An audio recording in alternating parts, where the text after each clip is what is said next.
grab a seat. I totally forgot about one other announcement, so this is on me. Next week is actually Community Sunday.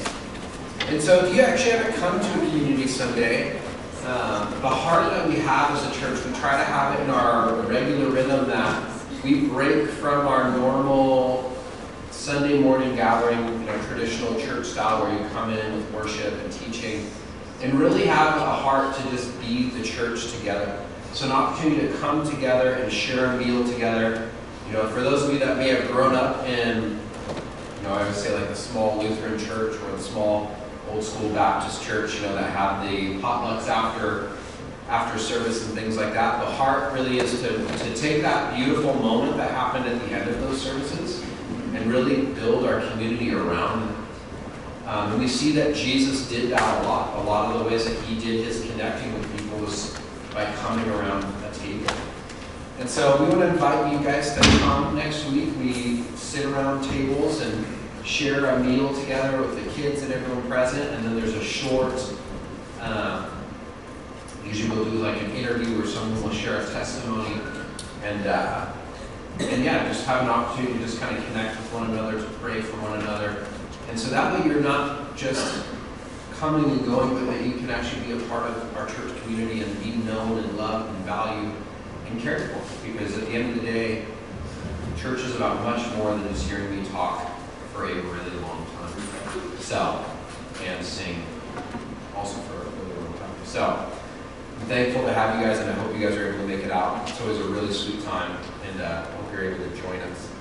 If you have your Bibles, please turn to Mark chapter 14. We are continuing on in our study through the book of Mark. We're going to be picking up in verse 43. And if you were here last week, we saw that Jesus is at his most vulnerable moment as in any of the Gospels. Jesus had told his disciples that they would all leave him. But they, trying to be kind and trying to be compassionate, come to him to comfort him, claiming that they would never leave, even if that meant that they had to die for him, that they would stay faithful to him. And then just a few hours later, Jesus, as he's in the Garden of Gethsemane, he's with his disciples, and he asks them for one thing. He says, will you watch and pray with me?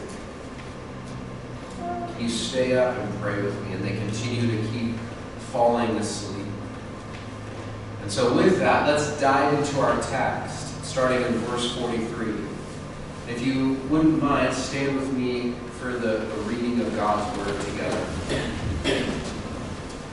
In verse 43, just as he was speaking, Judas, one of the 12, appeared with him.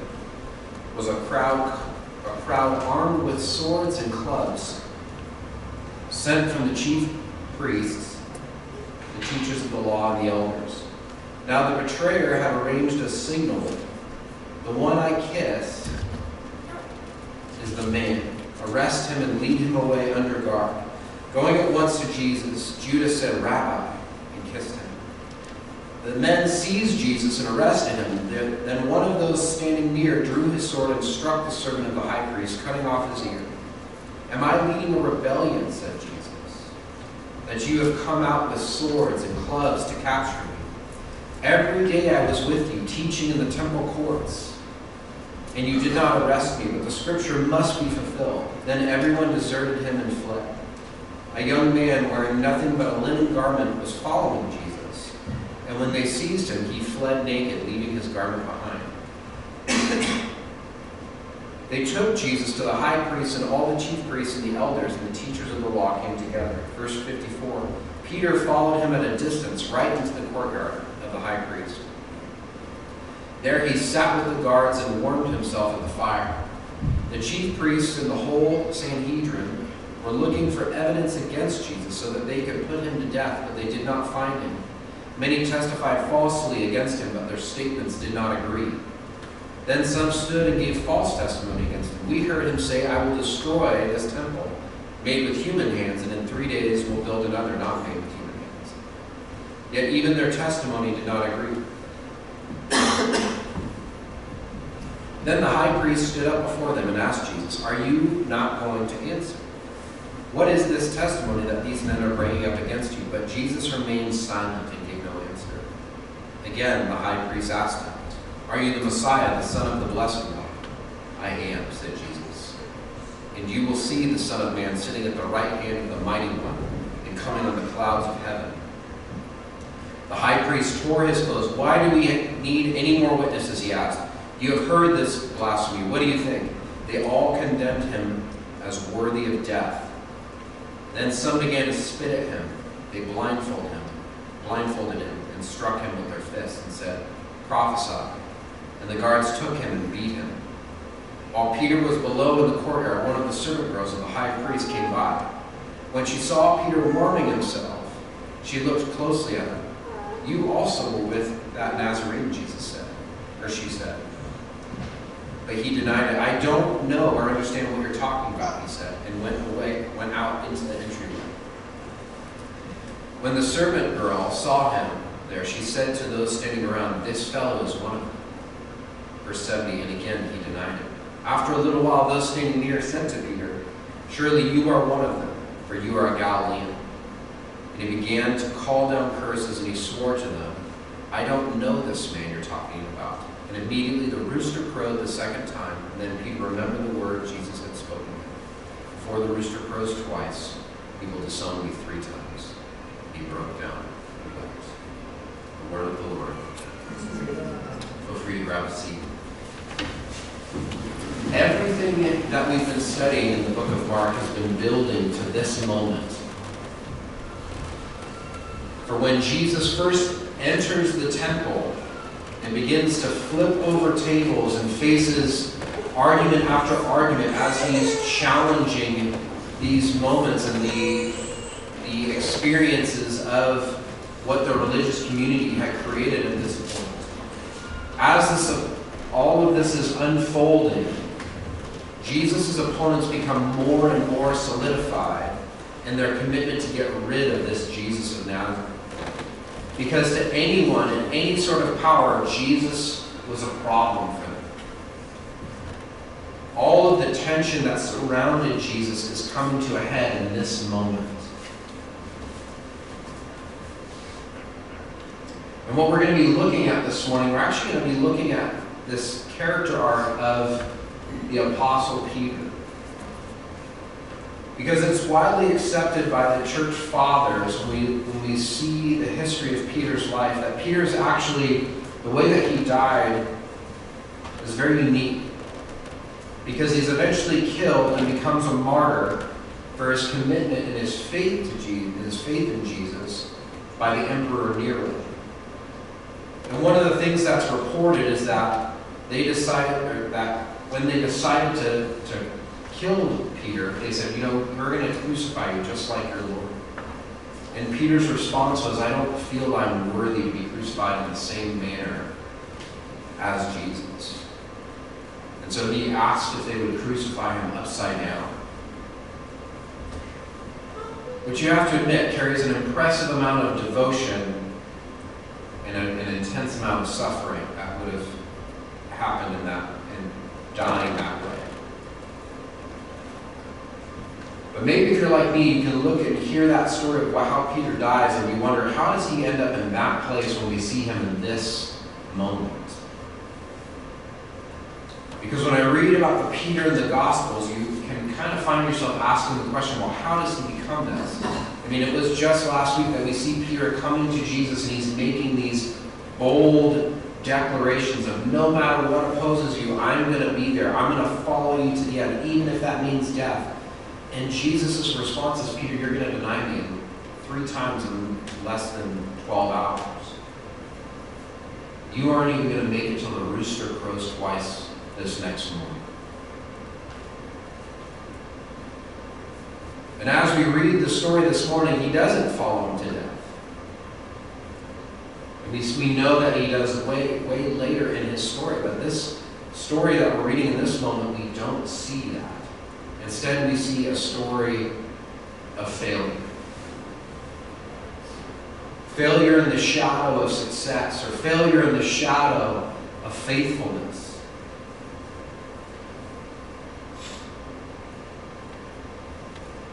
And I don't know about you, I find tremendous comfort that the Bible does not just have all wins for the followers of Jesus and for the people that are trying to walk with God. Because I know in my own story, there was a lot of failure. And there's a lot of moments that are challenging. And this is why I personally like Peter, because I see a lot of myself in him. And I feel like I can relate to him. And some of you may know this or not, I don't hold a particularly high view of myself.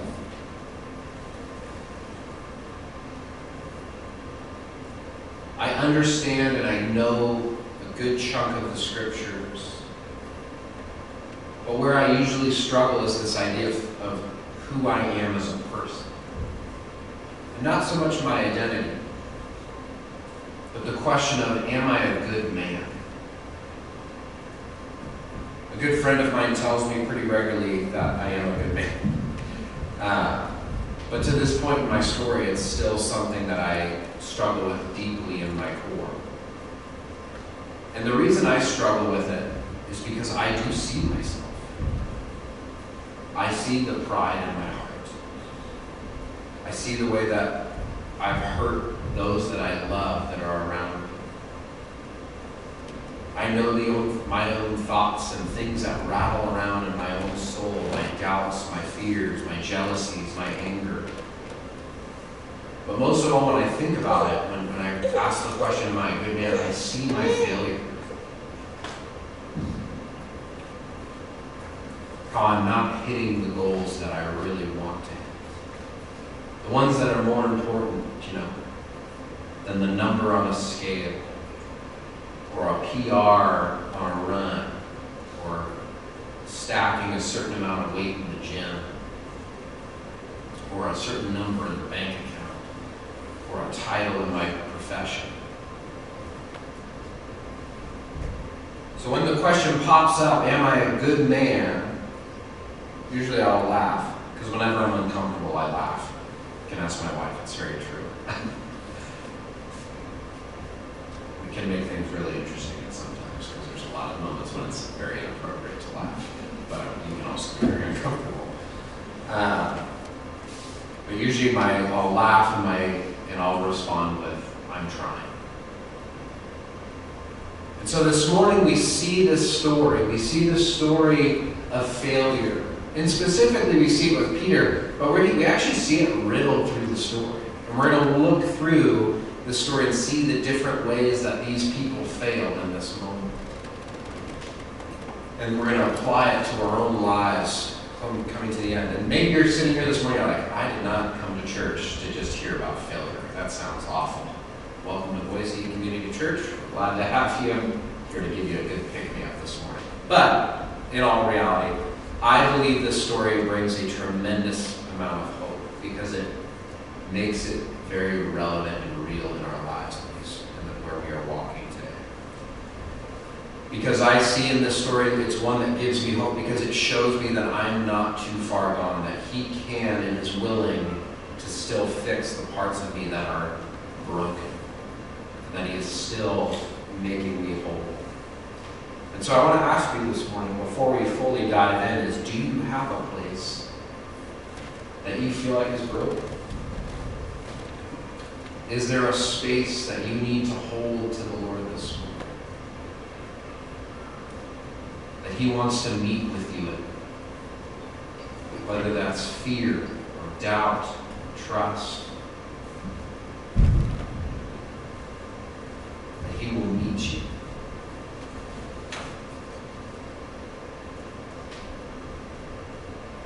I want to give you a moment to do that. There is something that's resonating in your soul. To hold that to the Lord.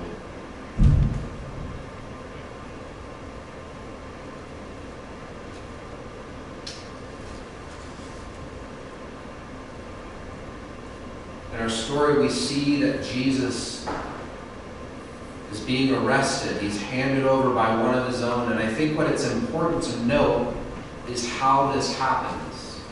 Out of the 12 disciples, Judas would have actually been seen as the most respectable of the disciples. This is actually why he was the one that was entrusted with the money bag. So Judas was the one that took care of the finances for all 13 men as they were cruising around, ancient Israel and preaching and sharing and doing miracles. He was the one that was responsible for making sure that they would have money for the different taxes and things they needed to do. The interesting thing about Judas at this point is he's actually stealing out of that bag, and Jesus is aware of it. But Jesus doesn't correct him and call him on the carpet in those moments. He allows him to continue on because it was what Judas wanted. And so Judas appears with these armed men. So he's the most respected out of any of the 12. Most of the people would look at the 12 and be like, these guys are kind of buffoons, and they were, dirty and gross and just not educated, and they weren't well respected. But Judas would have been seen as one that actually was. And so Judas is the one that comes with these men, and he comes to betray Jesus with the famous sign of betraying one's friend with a kiss. And the entire point of the kiss was to signal out his identity to these men, because remember, these men are not the chief priests. The chief priests are not rolling up and taking care of business themselves. They've sent others to do it on their behalf. And so Judas makes this premeditated plan to betray Jesus, to signal who it was that needed to be taken by giving him a kiss. And most of us know this story. We're not strangers to it. Whether you went to church or not, grew up in the church or not, most of us know this story. But as I was studying this week, the thing that I noticed that was actually really interesting to me is not that Judas kisses Jesus. There's a brutality and an ugliness in that moment. But it's the final words that he ever speaks to Jesus. That as he's getting ready to kiss him, he says, Rabbi. He was saying to Jesus in this moment, Master, Teacher. He acknowledged Jesus' role as he begins to hand him over to these men who had nothing but murder in their minds for him. And so in Judas, we see this failure. We see that Judas had failed in his character. Because Judas had followed Jesus. He had seen the ministry. He had heard the teaching. Judas had witnessed all the same things as the rest of the 12 disciples. But why does he willingly hand him over? And it's really simple. In the end, his heart was unchanged. It was untouched. To the point that Jesus gives Judas over to Satan, it says in the book of John, as Jesus is having the Last Supper. That's why Judas isn't with them when they're in the garden. He actually has this moment where they think he's out getting food for the Passover and preparing things and getting all these things together because he was the financial responsible one. But instead he goes and grabs a mob of guards and comes and sells Jesus for 30 pieces of silver. So Judas' failure is a failure of character. And so as Jesus is taken, things begin to boil as he's being grabbed by these men, to the point that one of Jesus' disciples grabs a sword and cuts the ear off the servant of the high priest. In John, the book of John, it actually tells us that it's Peter. It says in verse 10, Then Simon Peter, who had a sword, drew it and struck the high priest's servant, cutting off his right ear. The servant's name was Malchus. And so we see Peter in this moment is not a treacherous wimp, but instead he's this man that's willing to fight. He's willing to jump in and wrestle and defend his master. Jesus had already told Peter what was going to happen, and this was all going to happen no matter what. That he was going to be given into the hands of the religious leaders, that he was going to die. He had just told Peter some of this the night before. But Peter wasn't having it. It was unacceptable to him. He was going to make it work whether Jesus wanted it to happen or not. And so we see him trying to kill for his master, but this is the thing. He didn't have to kill for his master. There isn't a need to kill for him. If anything, we see in the way that Jesus calls us to walk as followers of him is to be a people of nonviolence, which is a really interesting thing. Because Jesus tells them, hey, love your enemies. If they ask you for this, give it to them. Go the extra mile with them. Pray for those that hurt you and spitefully use you. One of the clear markers of us as followers of Jesus is to be able to love those that hurt us and that honestly hate us. And so Peter grabs his sword and cuts this man's ear off. And Jesus in John's Gospel reaches and heals the man's ear, making him whole again. Because there isn't a need to kill for him. Instead, the call for us as followers of Jesus is usually a call to die for him. And like I had mentioned earlier, Peter does eventually physically die for him, along with 9 of the other disciples as well. And Peter has a couple of points of failure in this story, but it's in this moment we see that Peter's point of failure is his pride. He's unwilling to bend. He's unwilling to go with what Jesus has told him. Peter is trying to lead when Jesus is saying, your job is to follow. And Peter has a couple of points that he's trying to grow in this moment, but he's missing it. And the interesting thing about pride and struggling with pride is what it takes to break pride is usually a pretty severe and intense moment. Because nobody really walks around thinking, I'm pretty arrogant. I've got it together.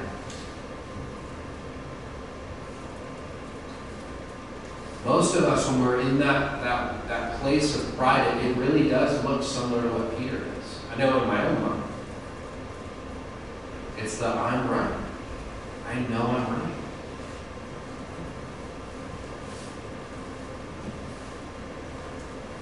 Because Peter was unwilling to see things go any other way than what he thought was right. It was about what he thought and what he wanted, what he expected. And I'm sure some of us can relate to that. When we're living from this place of I got this and I know what to do, or this thought that's deep in our minds maybe is I know better. Maybe you even think, man, my way is better than God's way. In my own experience, when I think that, usually what I think is this. It's my way will make me feel better in the short term. So I'm going to chase after this and make it happen because you know what? It's going to give me relief or pleasure or comfort in a moment. But the reality with God's way is God's way will make me better in the long term. So if I am patient and I allow that forming to happen, in that moment of pruning in my soul and in my life, it's in those moments that Jesus is formed in me and I press forward.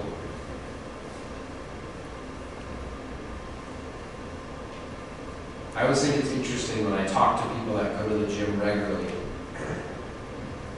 Most people think I really love going to the gym and I love going on runs, and there is some truth to it. Yes, I do enjoy parts of it.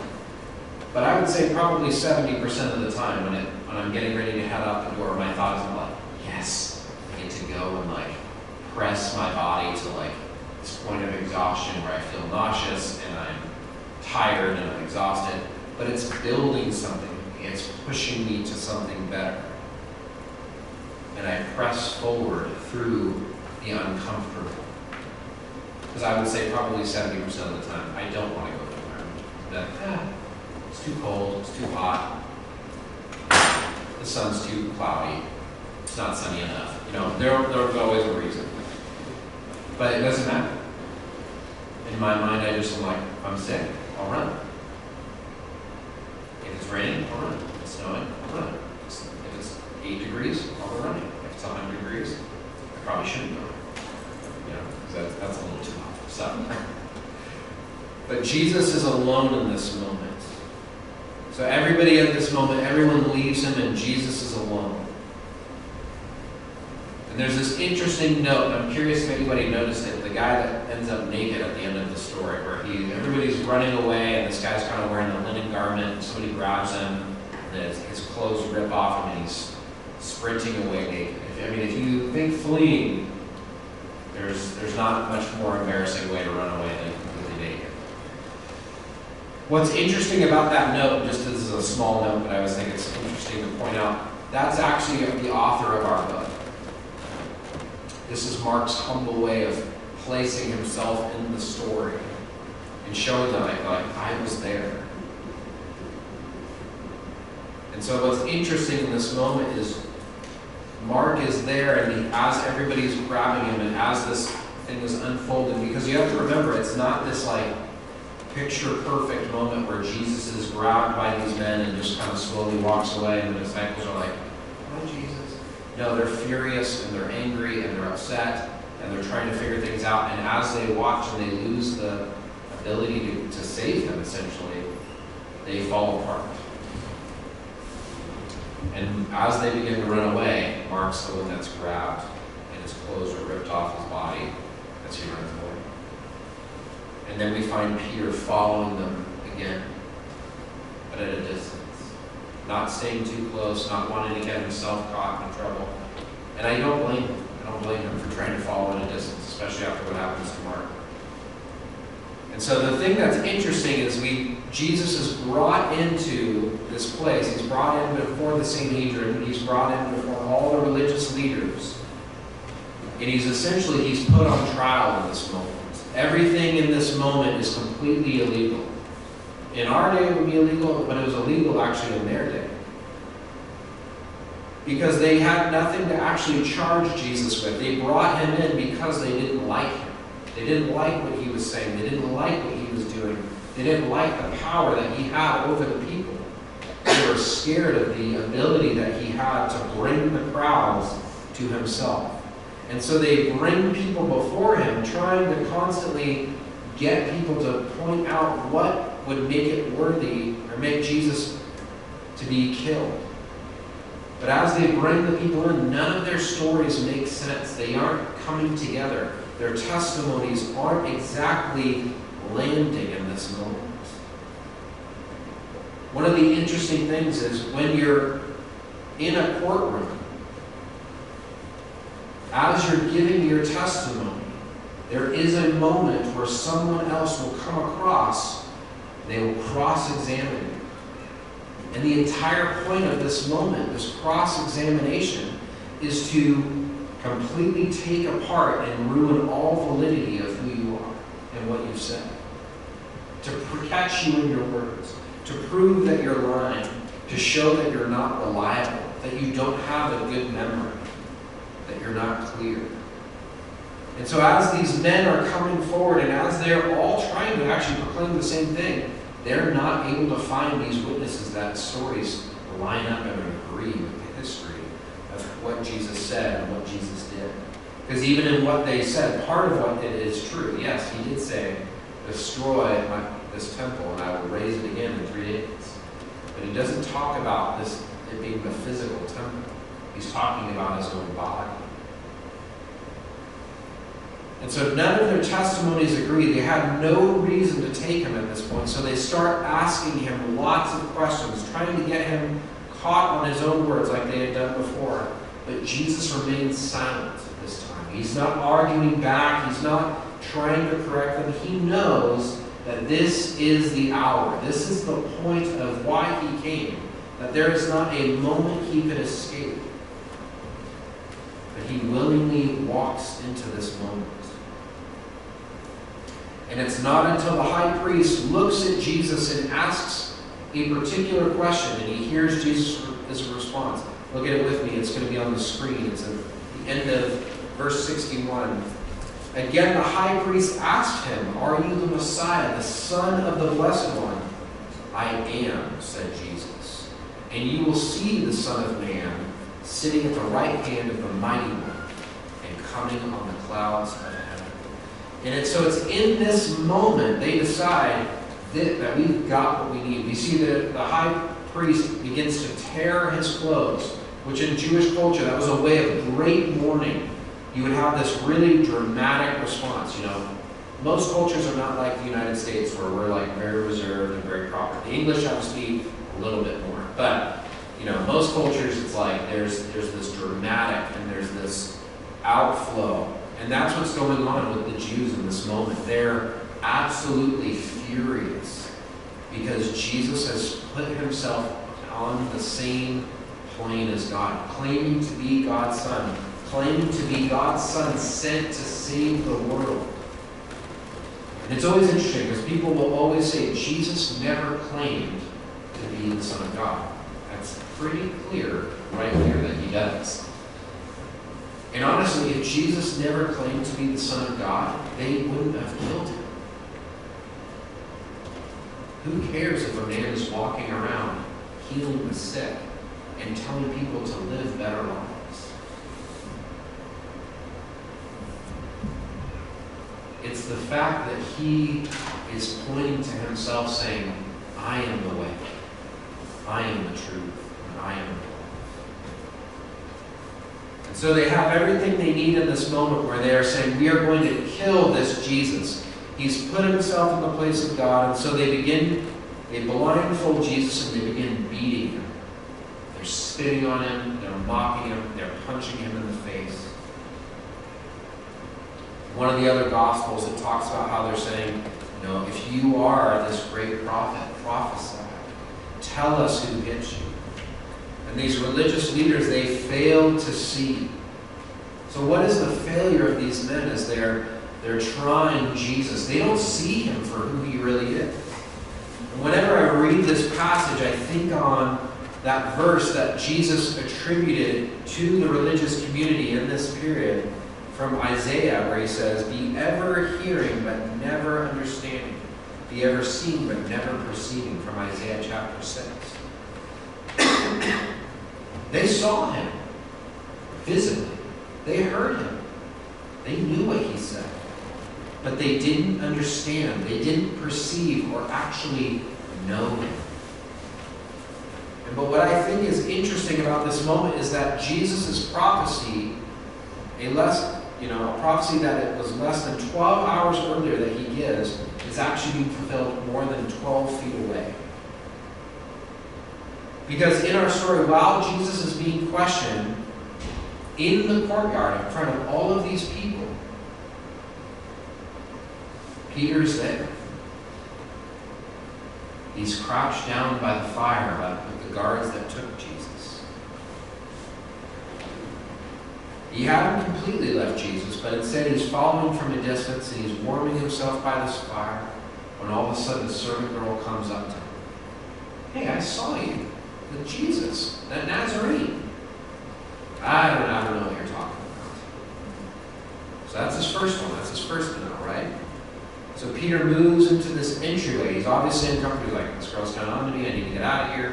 And he's like, I'm going to go hide out in this other spot where it's a little more crowded. Maybe we'll leave me alone. So he goes into the entryway. At this entryway, Peter can see Jesus. And the girl comes to him, goes to those that are around him. He's like, hey, that guy, he was with Jesus. And Peter begins to deny it again. So that's 2. Then the other people that are just standing around him is like, well, listen to your accent. You're a Galilean. You definitely were with that guy. There's no way you weren't with this guy. And so Peter begins to double down and begins cursing and swearing, and he's like, I don't know this man. And it's in that moment that the rooster crows and Peter remembers everything. And Peter is devastated and begins to weep. And Peter finally fails in his final way. He fails in his conviction. And honestly, in this moment, I can't hold anything against Peter, because I'm sure in this moment, had I been in the place of Peter, I can imagine what he's feeling in this moment. He's scared. And you know what? I'd be pretty scared too. Because I know I'm scared in a lot less intense moments than that. But what we have seen is this idea of failure being woven through all of this passage that we've walked through this morning. And just to recap, we see failure in character, we see failure in pride, we see a failure to see or understand. And lastly, we see this failure in conviction. And so you just see this tremendous amount of humanity not landing and making. But the thing that blows me away in all of this, that in the midst of all these moments of this sad and uncomfortable and difficult moments of failure, we see that Jesus is still this picture of faithfulness. Faithful even though he knew what was laid before him, the things that people would say, the things that people would do, the pain that he would suffer, that he would ultimately die for these things. But he remains faithful, and he is faithful. I want to ask you this morning, do you believe that he's faithful?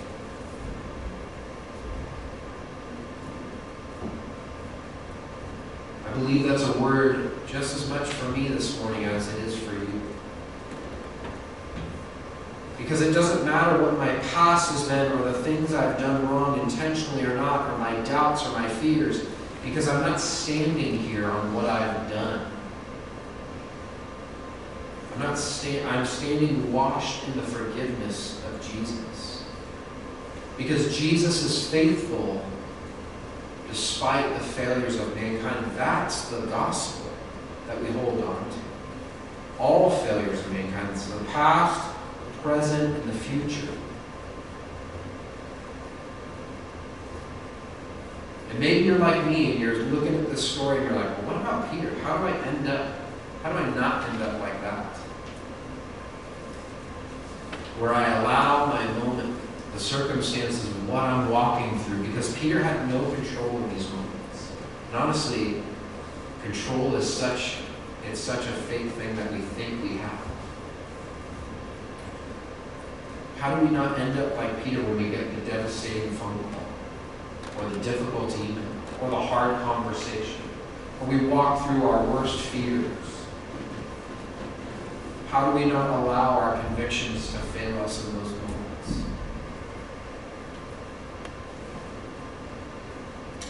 And I think it's really simple. It's not easy, but it's simple. We need to remember. And I believe we need to remember, what does it mean for us to be a Christian? Or to be, what the phrasing I like to use, to be a follower of Jesus. Remember what Jesus told us in Matthew 16, starting in verse 24. It'll be up on the screen. And then Jesus said to his disciple, whoever wants to be my disciple, my follower, my apprentice, he must deny themselves and take up their cross and follow me. For whoever wants to save their life will lose it. But whoever loses their life for me will find it. What good will it be for someone to gain the whole world yet forfeit their soul? Or what can anyone give in exchange for their soul? Church, I believe this is the moment. This is the crux of our faith. Because I believe that Peter's mistake, I believe that Judas' mistake, because they were his disciples, they were his apprentices, they did walk with him. Some of these other men, they did not see him, they did not realize who he was. But I believe Peter's mistake, and I believe Judas' mistake, was that they forgot this entirely. Because if you think about it, Peter had chosen to stop following him in parts that he didn't like. And think about it with me. Whether it was in him thinking that his way was best, where Jesus is saying, hey, I'm going to die. And Peter's response is, no, you're not going to be. Or Jesus is saying, hey, I'm going to wash your feet. a symbol and a picture. And he's like, no, you're not going to wash my feet. Well, then you have no part. Well, then wash my whole body. We see Peter as he's bouncing back and forth and responding in really dramatic ways in the Gospels. Whether it's being unwilling to hear what he didn't want to hear, where Jesus is saying challenging things, and Peter's response is essentially saying, stop that. I don't want to hear that.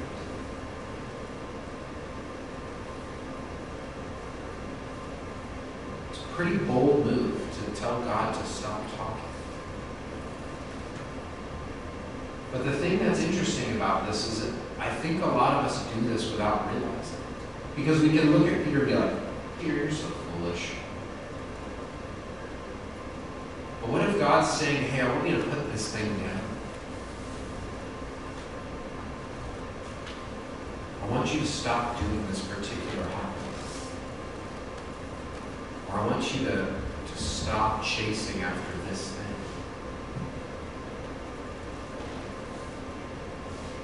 And our response is, I can't, or I don't want to. We're essentially in those moments telling God, hey, I don't want to hear you. And I wonder if there are times that we are chasing the voice of God, saying, God, would you speak to me? Would you meet me? And God saying, I tried to speak to you, but you told me no.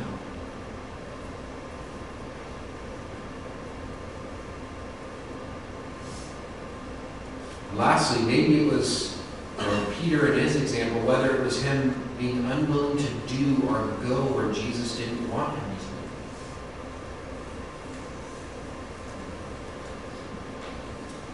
I can promise you that all of these things, they're always the pretext and the first step towards a major misstep or fall. Because Peter had forsaken a discipleship of costly following for one of safe observation, where he was all in, previously, and then in this moment, he's warming by a fire and he's standing in an entryway. He's just observing what's happening. Denying his Lord as he's watching them challenge every aspect of him. And watching as they begin to beat him and strike him across the face with a blindfold.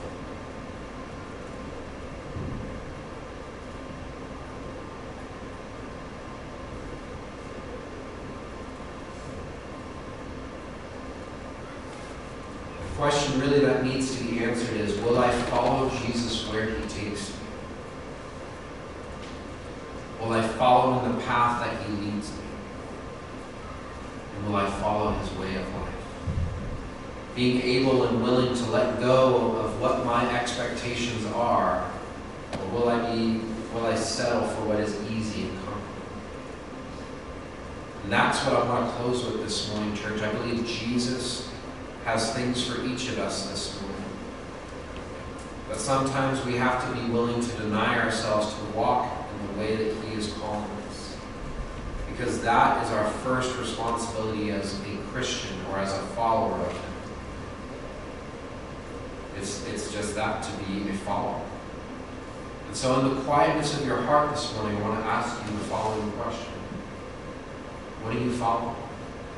What is guiding you, or better yet, who are you being guided to? Are you being shaped into? Or are you just floating through life? Because I won't lie, the cost of following Jesus is high, because the reality is we are called to set aside, we are called to set things aside in the pursuit of following him. We have to be willing to set aside our preferences, and set those off to the side.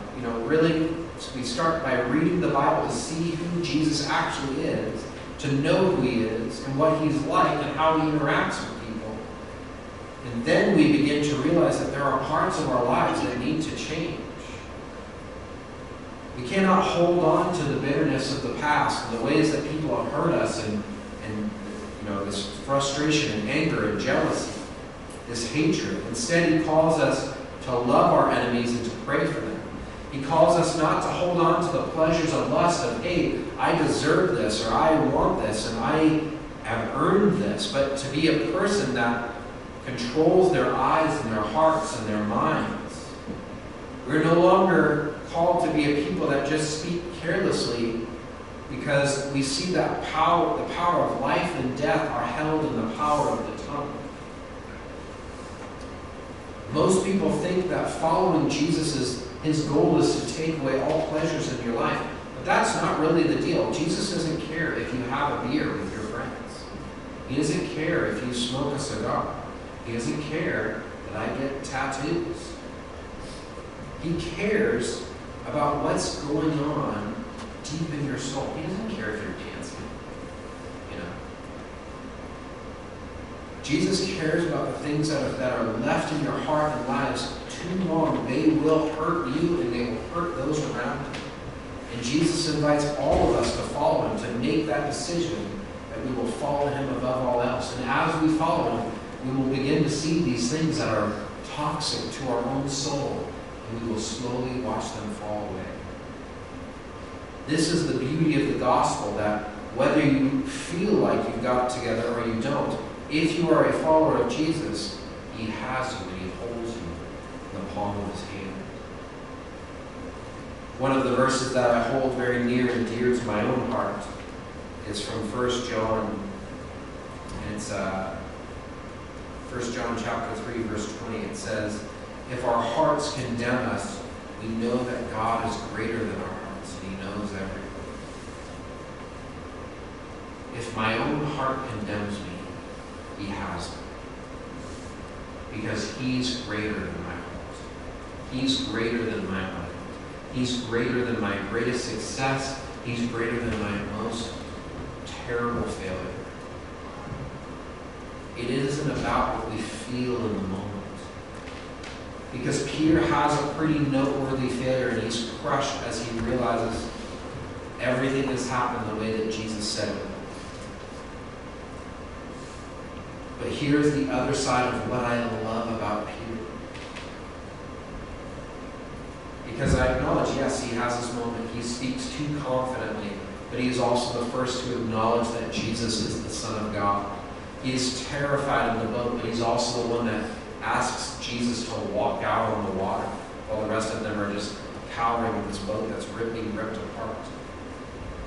And so he walks on water for a moment.